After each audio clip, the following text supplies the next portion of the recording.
आज शो में हम बात करेंगे 2010 में शुरू हुई आधार हाउसिंग फाइनेंस की 1730 करोड़ रुपए के मार्केट कैप वाली ये कंपनी आर्थिक रूप से कमजोर और लो टू मिडिल इनकम ग्रुप पर फोकस करती है। मुख्य रूप से टीयर 2 से टीयर 4 शहरों में इनकी मौजूदगी है और हाल ही में रिजर्व बैंक ने पीएसएल यानी कि प्रायोरिटी सेक्टर लेंडिंग के लिए नए नियमों की घोषणा भी की है और हाउसिंग और रिन्यूएबल एनर्जी के लोन की लिमिट भी बढ़ाई है। अब इसके क्या मायने हैं, इस फैसले से कंपनी पर कितना असर होगा, ये समझ लेते हैं। हमारे साथ कंपनी के मैनेजमेंट जुड़ चुके हैं। कंपनी के एमडी और सीईओ ऋषि आनंद जी इस वक्त हमारे साथ मौजूद हैं। Rishi sir, thank you so much समय देने के लिए जी बिजनेस को। सर, शुरुआत पहले आरबीआई की घोषणा से ही करेंगे क्योंकि हम देख रहे हैं कि इसका काफ़ी इम्पैक्ट पूरे के पूरे बैंकिंग और हाउसिंग फाइनेंस स्पेस पर हम देख रहे थे। ये जो प्रायोरिटी सेक्टर लेंडिंग के नियमों की घोषणा की है और हाउसिंग के लिए लोन की सीमा भी बढ़ा दी है, इसका कितना असर आप आने वाले समय में डिमांड पर और क्रेडिट ग्रोथ पर देख रहे हैं? तो first thing first, very good afternoon Pooja, thank you for having me. और आपने सही टॉपिक पकड़ा पहला। कल ही अनाउंसमेंट आई है। हम्म। ये बहुत लॉन्ग एक्सपेक्टेड डिमांड था पूरी इंडस्ट्री की तरफ से। और हर बजट में हमारे तरफ से भी ये एक रिक्वेस्ट जाती थी, but better late than never. हमारी लिमिट्स, अब जो प्रायोरिटी सेक्टर लिमिट्स थी वो 35 लाख और 25 लाख से बढ़ाकर 35, 45 और 50 लाख तक कर दी गई हैं।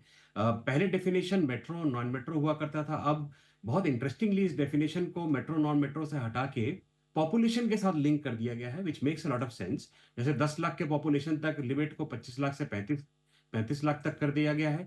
10 लाख से 50 लाख तक के पॉपुलेशन में 35 लाख के लिमिट को 45 लाख कर दिया गया है। और 50 लाख से ऊपर की पॉपुलेशन में 35 लाख से 50 लाख कर दिया गया है। इसका डायरेक्ट इम्पैक्ट कंज्यूमर के जो ऑफटेक होता है, मतलब कि किस टाइप की वो प्रॉपर्टी खरीद सकता है, हम किस टाइप की प्रॉपर्टी फंड कर सकते हैं, इसका इस पर डायरेक्ट इम्पैक्ट होता है। तो जैसे मैंने कहा, लॉन्ग अवेटेड रिक्वेस्ट था ये इंडस्ट्री का, और finally RBI has given us this news yesterday. लेकिन ऋषि जी, अभी जो मौजूदा लोन मिक्स है आपका, क्या वो अब ये जो अनाउंसमेंट हुई है क्या इससे लिंक्ड है या फिर आप कुछ बदलाव करेंगे अपने लोन मिक्स में, अपने फोकस कैटेगरीज में? तो पूजा, हम as an organization Aadhaar housing finance, अपने करंट फोकस एरिया, हमारा एवरेज टिकट साइज बुक पे 10 लाख रुपए है। हम क्या इस अनाउंसमेंट की वजह से अपना एवरेज टिकट साइज बढ़ाएंगे? नहीं, हम वो नहीं करेंगे। हमारा इंक्रीमेंटल टिकट साइज पूजा आज की डेट में 12.5 लाख है। होता क्या है कि हम जैसे जैसे भी हम अभी 600 ब्रांचेज है हमारी, हम 21 स्टेट में हैं। तो कई ब्रांचेज और कई सिटीज होती है जहां पर टिकट साइज हाई होता है बाय नेचर। फॉर एग्जांपल, अगर मैं दिल्ली में फंड कर रहा हूँ, बॉम्बे में कर रहा हूँ, हैदराबाद, जयपुर, इन सिटीज में कर रहा हूँ, तो मेरा टिकट साइज थोड़ा सा ज्यादा होता है, बिकॉज प्रॉपर्टी का रेट वहां ज्यादा होता है, कंस्ट्रक्शन कॉस्ट ज्यादा होता है। उन सिटीज में हम जैसी कंपनीज को और कंज्यूमर्स को ये बेनिफिट पास ऑन हो जाएगा। बट सर, हम देख रहे थे कि दूसरी तीसरी तिमाही में ये जो लो टिकट सेगमेंट है वहाँ पे कुछ स्ट्रेस भी नज़र आ रहा था। एसेट क्वालिटी कंसर्न्स थे स्पेस में। क्या अभी वो कंसर्न सॉर्ट आउट हो चुके हैं, वहाँ पर आप कुछ सुधार देख रहे हैं? पूजा, सिक्योर्ड लेंडिंग में ये कंसर्न नजर नहीं आ रहा था। अगर मैं अपनी कंपनी के बारे में बताऊं तो दिसंबर क्वार्टर में हमने 1.36% जीएनपीए है हमारा, जो डिक्लेयर हुआ है। और अगर मैं अब जो नंबर्स, अभी हमारे 3 दिन रह गए हैं फाइनेंशियल ईयर क्लोजिंग में, हम एक्सपेक्ट कर रहे हैं कि 1.1% के आसपास जीएनपीए हम क्लोज करेंगे।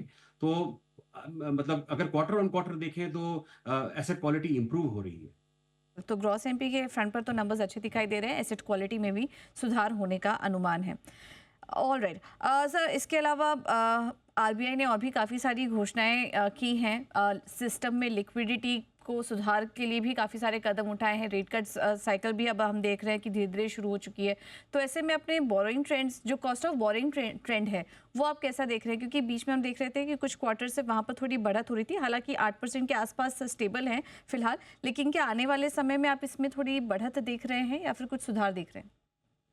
सो पूजा, जिस तरह से हम इस कंप्लीट माहौल को देख रहे हैं, 25 पैसे का repo rate already repo cut announce हो गया था। इसका इसका बेनिफिट हमारे हमारा बुक ऐसा पोजीशनड है पूजा की, हमारा 79% of the book floating rate पे है, बोरोइंग साइड पे भी और एसेट साइड पे भी। तो जो भी बेनिफिट आएगा वो सीधा कंज्यूमर को पास हो जाएगा।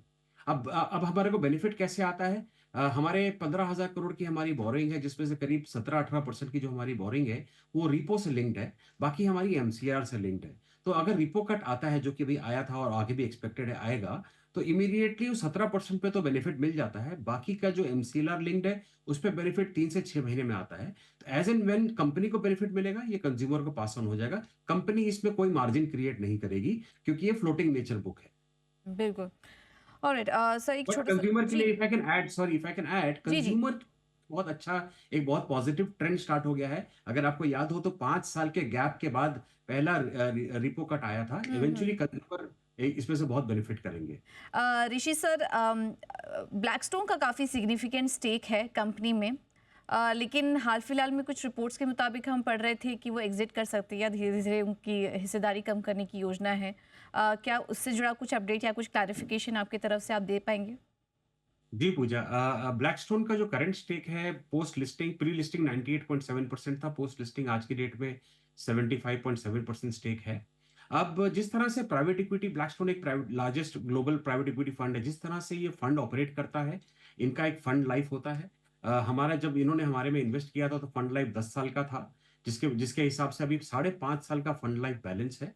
और जब भी ब्लैकस्टोन अपना स्टेक कम करना चाहेगा, हमको बहुत सारे रेगुलेटरी अप्रूवल्स की जरूरत पड़ेगी, हमारे दोनों रेगुलेटर से, एनएचबी से और आरबीआई से। एज वी स्टैंड टुडे, आज हमारे ब्लैकस्टोन और मैनेजमेंट के बीच में ऐसी कोई डिस्कशन नहीं है, ना ही हमने किसी अप्रूवल के लिए अप्लाई किया है। तो जो भी न्यूज़ मार्केट में फ्लोट हो रही थी कि ब्लैकस्टोन डाइवेस्ट करना चाह रहा है, वो न्यूज़ सही नहीं है, बिकॉज अभी तक तो हमने रेगुलेटर को अप्लाई भी नहीं किया है और ना ही ब्लैकस्टोन मैनेजमेंट से इस बारे में कुछ एंगेजमेंट किया है। तो क्योंकि ये 5.5 साल का फंड लाइफ है और इवेंचुअली ये फंड लाइफ डाई डाउन होना होता है, जो कि एक प्राइवेट इक्विटी का मॉडल होता है।